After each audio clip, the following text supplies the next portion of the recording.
What does the law say about alimony, which, by the way, we call spousal support? Right. So the law says this: if a person was economically dependent on another spouse during the relationship, and then after the relationship ends, the person needs that spouse's contributions in order to live, in order to maintain a standard of living, then that person, that provider, will have to continue providing.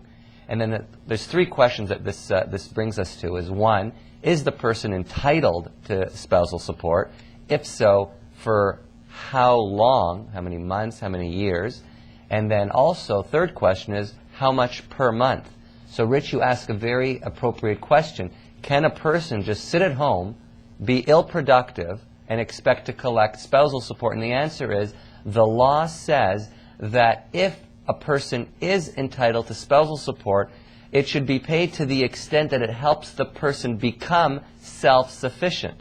So in some of our cases, what we will do is we'll say to someone, you know what, we need to pay spousal support, but let's pay it with a clear understanding that the reason it's being paid is so that the person can go to college for a year or two, learn a vocation, and become employed and become self-sufficient, as opposed to just blindly paying spousal support with no objective in mind.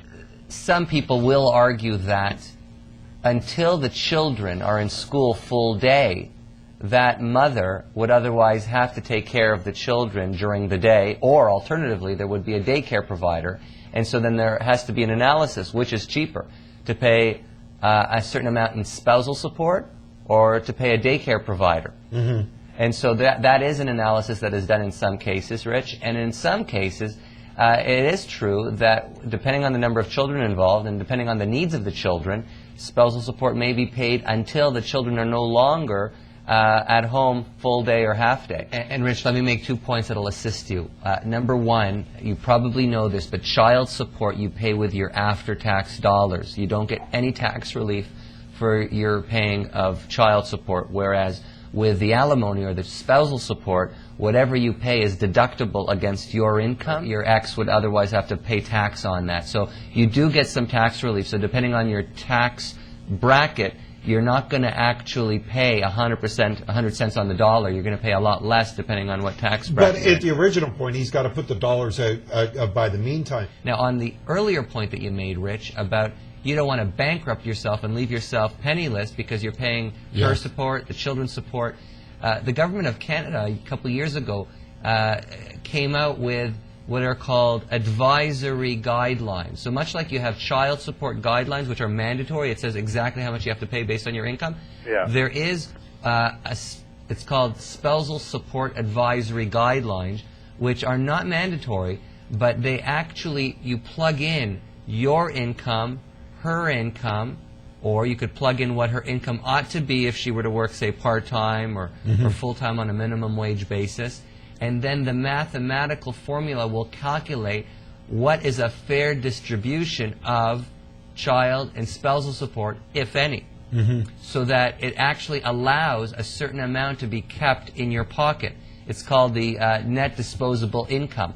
So if you actually were to go onto the internet and Google Department of Justice Spousal Support Advisory Guidelines, you could read about this. And if you don't know about this yet, you should speak to your lawyer about this and ask them to do the calculations to determine what the recommendations are by the federal government as to what an appropriate range would be for spousal support. So the answer is, Rich, they cannot force you or her to work, but they can make an order that you pay a certain amount of spousal support predicated on the assumption that she is working or will work. And if she chooses not to work, she simply is going to reduce whatever money she would otherwise obtain from her day. So, for example, if a judge were to decide the case and say, you know, your ex should work 20 hours a week, earning $10 an hour, which is $200 a week or approximately $800 a month, and she says she needs $1,500 a month to live, she couldn't turn to you and say, I need $1,500 a month. They could say to her, she says she needs $1,500, she ought to earn $800, so the difference is $700, and that's what Rich would pay.